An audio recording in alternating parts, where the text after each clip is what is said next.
오늘 우리에게 주시는 말씀 에스더서 2장 1절에서 18절까지 말씀입니다.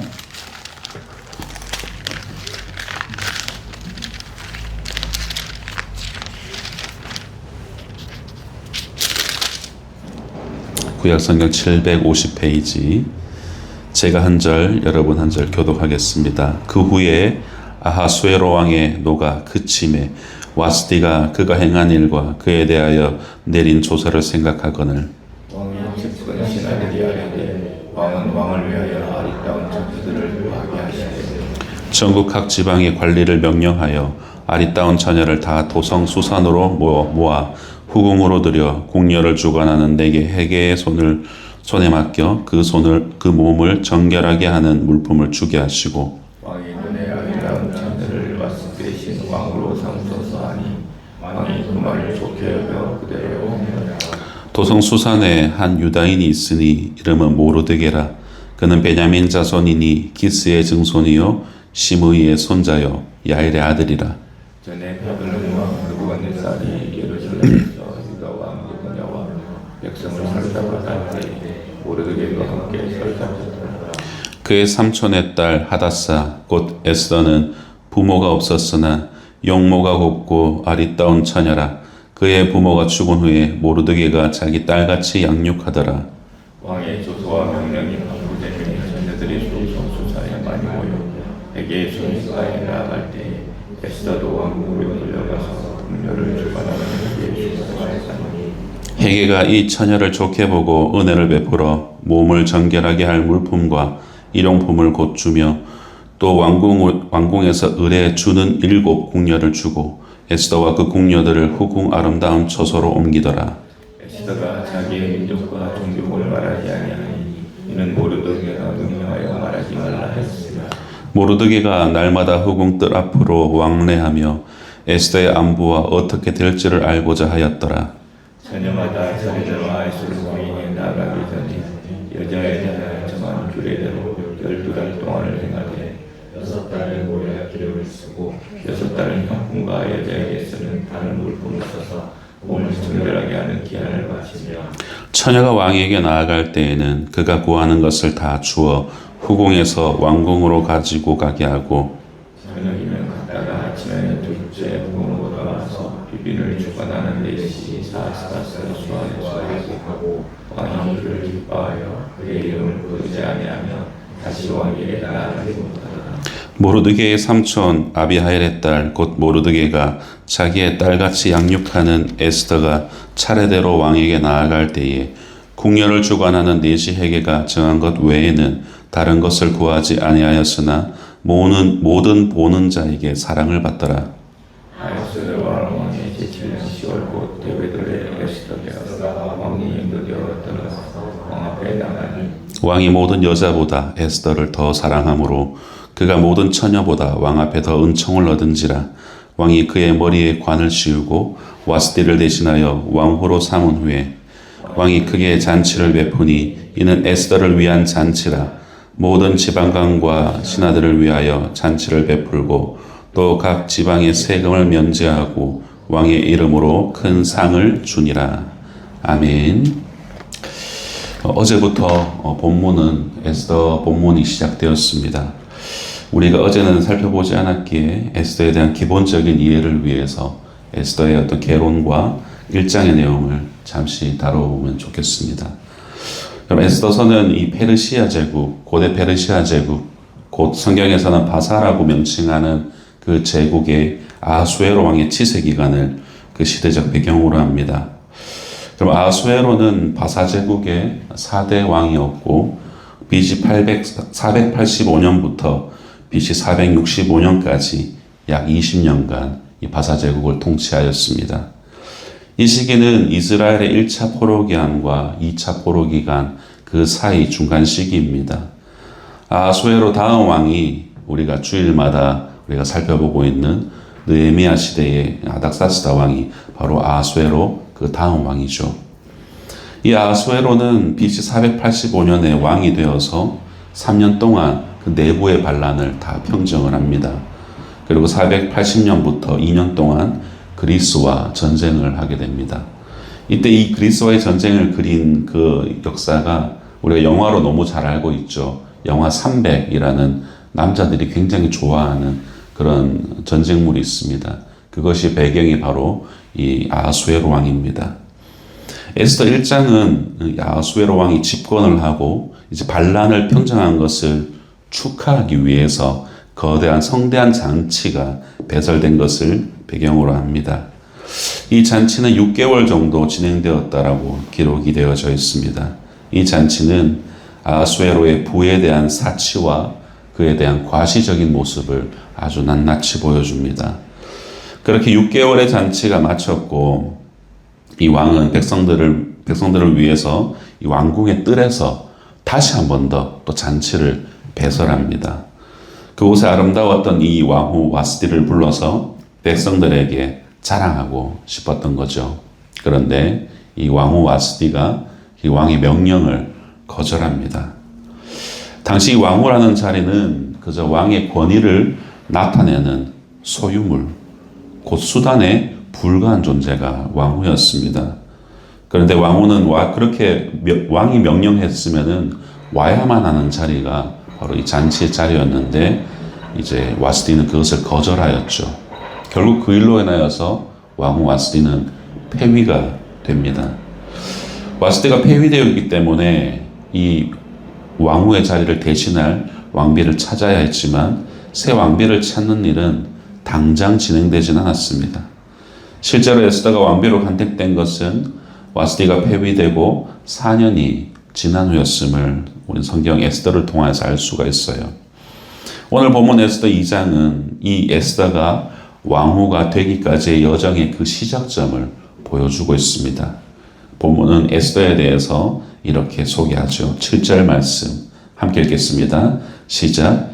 그의 삼촌의 딸 하닷사 곧 에스더는 부모가 없었으나 용모가 곱고 아리따운 처녀라. 그의 부모가 죽은 후에 모르드게가 자기 딸같이 양육하더라. 부모의 충분한 보살핌을 받지 못했던 그런 에스더였지만 그런 기색 없이 에스더의 얼굴은 곱고 아리따웠다라고 성경은 기록합니다. 마음과 품행이 곱고 아름다웠습니다. 어느 날 왕후의 간택을 위한 이 왕의 조서와 명령이 이 제국 땅 가운데 반포되었고 수많은 사람들이 왕후가 되기 위해서 도산 수상궁으로 모여들었다라고 성경은 기록하죠. 유대 역사가 요세푸스의 기록에 의하면은 이 처녀들이 수상궁에 많이 모였는데 그 숫자가 약 400여 명이었다라고 기록합니다. 그들에게 있어서 여러 왕에게 나아갈 수 있는 기회는 한 번뿐이었습니다. 그들이 이 한 번의 기회에 왕의 마음을 사로잡아야 했던 것이죠.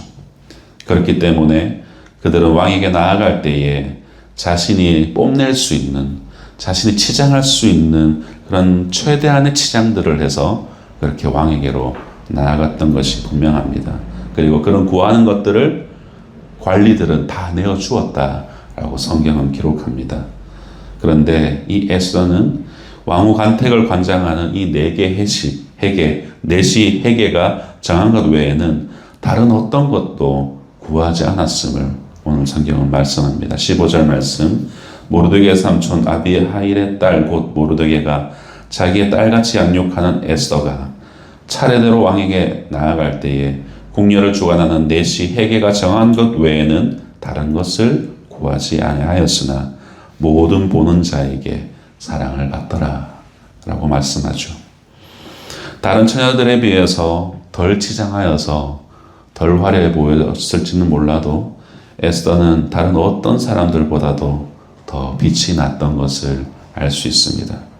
그리고 이 에스더를 본 사람들은 에스더의 아름다움에 매료가 되었습니다. 성도 여러분, 이 에스더서의 아주 큰 특징 중에 하나가 뭐냐면은 에스더의 1장부터 끝까지 하나님, 여호와라는 단어가 한 번도 등장하지 않는다는 거예요. 마치 하나님의 단어라는 단어가 없기 때문에 우리는 하나님이 이들의 이 역사, 에스더의 역사 가운데 부재하시는 건 아닌가라고 생각하기 쉽다는 겁니다. 하지만 이 모든 이야기의 결론은 뭐냐? 한 번도 언급되지 않은 하나님이시지만 그 이면에서, 역사의 이면에서 하나님은 하나님 계획과 뜻대로 에스더의 삶을 이끌어 가셨다라는 것. 어떻게 그럼 이와 같은 이 에스더가 왕으로 세워지는 일이 가능했겠습니까? 바로 하나님의 개입이 있었다는 것을 독자들로 하여금 보게 한다는 것입니다. 비록 글로서는 한 번도 언급되어지지 않지만 하나님은 그 에스더의 하나님으로서 그 인생 이면에서 역사하셨다라는 것이죠. 에스더는 세상적인 화려함으로 치장하지는 않았지만 하나님께서 그 에스더의 내면의 아름다움을 더욱더 빛나게 해주셨습니다. 오래전부터 에스더를 준비시키신 하나님의 은혜와 섭리 속에서 이 모든 일들이 이루어지고 있었습니다. 에스더는 분명 바사 제국이라는 그 세상 속에 속해 있었지만 세상과 동일한 방법을 사용하지 않았습니다. 불리게 보이고 어리석게 보여도 구별되게 행동했던 것이죠. 사랑하는 성도 여러분, 그렇다면 우리는 어떻습니까? 지금 내가 처해 있는 상황은 어떻습니까? 우리가 잊지 말아야 할 것은 우리는 여전히 세상 속에 몸을 담고 있지만 그리고 그 세상의 가치와 세상의 지식에 우리는 지배받고 있지만 세상과는 구별된 하나님의 사람들이다 라는 그 사실을 우리는 잊지 말아야 됩니다. 전능하신 유일한 창조주이신 하나님께서 나의 삶의 이면에서 나의 등 뒤에서 일하고 계신다. 나의 등 뒤에서 밀어주고 계신다. 라는 그것을 잊지 않으셔야 됩니다. 그렇게 아수에로 앞에 이 에스더가 나아갔을 때 하나님께서 에스더에게 어떻게 역사하셨는가? 16절에서 17절 말씀. 아수에로 왕의 제7년 10월 곧 데벳 월에 에스더가 왕궁에 인도되어 들어가서 왕 앞에 나아가니 왕의 모든 여자보다 에스더를 더 사랑하므로 그가 모든 처녀보다 왕 앞에 더 은총을 얻은지라. 왕이 그의 머리에 관을 씌우고 와스들을 대신하여 왕후로 삼은 후에 라고 기록합니다. 하나님께서 에스더를 페르시아 왕의 아내인 왕후가 되게 해 주셨습니다. 이것은 에스더와 모르드게의 힘으로 된 것이 결코 아니었습니다. 에스더와 모르드게는 누구보다도 이 사실을 잘 알았을 것입니다. 에스더는 왕비가 된 후에도 민족을 잊지 않았습니다. 하나님께서 고국 이스라엘을 위해서 자신을 사용하실 거라는 그 믿음이 이 에스더 이야기의 기저에 깔려 있는 것을 볼 수 있죠. 에스더는 이스라엘 민족이 처한 상황을 잘 알고 있었고 그에 대한 채무감이 그의 마음에 남아 있었습니다. 포로기는 끝이 났고 유대의 남은 자들은 이제 유대로 귀환을 했습니다. 그러나 여전히 페르시아 제국의 통치를 받았고 예루살렘의 성벽은 회파되고 무너져 있었습니다. 그러므로 에스더는 이 민족에 대한 어떤 마음의 한켠에 그런 채무감이 있었던 것이죠. 에스더가 왕비로 간택된 것은 하나님의 섭리하심이었고 이것은 훗날 유대인들을 살리시기 위한 하나님의 방편이었습니다. 하나님의 섭리는 여기에서 끝나지 않았습니다. 우리 다음 본문이지만 21절에서 23절에서 이렇게 말씀합니다. 모르드게가 되골문에 앉았을 때에 문을 지키던 왕의 내시 빅단과 데레스 두 사람이 원한을 품고 아수에로 왕을 암살하려는 음모를 꾸미는 것을 모르드게가 알고 왕후 에스더에게 알리니 에스더가 모르드게의 이름으로 왕에게 아뢰니라. 조사하여 실증을 얻었으므로 두 사람을 나무에 달고 그 일을 왕 앞에서 궁중일기에 기록하니라. 고대 근동에는 법적 소송이나 이 관료들의 공식적인 업무가 흔히 성문이나 궁궐 주변에서 이루어졌습니다. 이 모르드게가 되골문에 앉아 있었다라는 것은 이 왕을 섬기는 공식적인 지위에 있었다라는 것을 가리키죠. 모르드게는 큰 공을 세웠고 이 일이 궁중 기록에까지 기록이 되었습니다. 그렇지만 어떠한 상도 받지 못했습니다. 매우 의아한 처사였죠. 왜냐하면 상을 받는 것, 왕을 위한 어떤 공로를 세웠을 때에 상을 받는 것은 일반적이었기 때문입니다. 그렇지만 그렇게 상을 받지 못한 것 또한 하나님의 섭리하심 속에 있었습니다. 잊혀질 뻔한 모르드게의 공로를 통해서 훗날 뒤에 가면 하나님께서 이 일을 통하여서 유다 백성들을 살리시는 역사의 단초가 되었던 것입니다. 이처럼 하나님께서는 우리가 상상할 수 없는 방법으로 우리에게 역사하십니다. 지금 내가 처한 상황이 혹시라도 이해되지 않고 불이익 가운데 있으십니까? 그럼 실망하지 마시기 바랍니다. 하나님께서는 결코 하나님의 백성을 내버려 두지 아니하십니다. 잊지 아니하시죠. 우리가 이해할 수 없는 부분까지도 하나님의 섭리하심 속에서 하나님의 방법으로 하나님의 계획대로 주관하신다라는 것을 우리는 기억해야 됩니다. 사도 바울은 이와 같은 측량할 수 없는 이 하나님의 놀라움을 로마서 11장 33절에서는 이렇게 표현합니다. 깊도다 하나님의 지혜와 지식의 풍성함이요 그의 판단은 헤아리지 못할 것이며 그의 길은 찾지 못할 것이로다. 우리 눈에 보이지 않는 영이신 하나님은 시간과 공간을 초월하여서 오늘도 내 삶에 역사하십니다. 우리는 그런 하나님을 무소부재하시는 하나님이다 라고 고백합니다. 하나님께서는 지금도 나와 함께 계시고 나의 삶에 직접 개입하셔서 나를 다스리고 계신다. 여러분, 이 고백이 성도의 삶에서 터져 나와야 될 줄로 믿습니다.